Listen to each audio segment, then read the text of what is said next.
और निर्विकार था। आप सीधे बैठे रहिए। नाई ने कहा, क्या मैं गलत बैठा हूँ?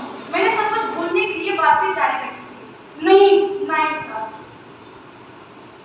आप शायद हिल रहे हैं। पीछे से बूढ़े ने कहा, पहले तो मैं नाई की बात सोच रहा था, उसने नहीं क्यों कहा?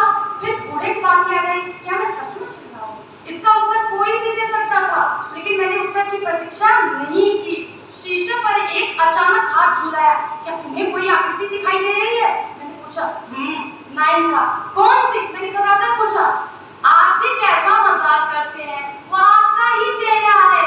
जैसे ही नाई ने शीशे की तरफ हाथ किया, मुझे दिखाई दिया शीशे वाले खूंखार हाथ नाई के हाथ से कैंची छीन लिए। नाई कुछ देर के लिए रुका।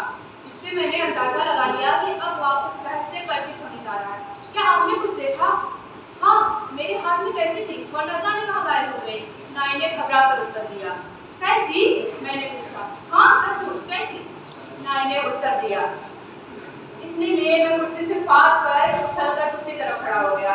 खड़े होकर मैंने देखा नाई घबरा कर चारों तरफ कैंची खोज रहा था। क्या शीशे में से? इतने में पीछे करके बूढ़े बोले, कैंची नीचे पड़ी है। नाई जल्दी से छुपकर कैंची उठा लिया और बोला, मैं भी घबरा गया था, भला कैंची कहाँ जाती? यहीं कहीं रहती। वह चुप हो गया।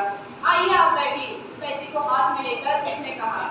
क्या आपके पास दूसरा शीशा नहीं है? किस लिए? मेरा ख्याल है कि दूसरे शीशे में कोई परछाई नजर नहीं आएगी। यह सिर्फ आपका भ्रम है, नाई ने कहा। क्या मुझको? मैं नाई से कैंची गायब होने की बात करना चाहता था, लेकिन नाई ने मुझे बीच में ही रोक दिया। कैंची तो मेरे हाथ से गिर गई थी।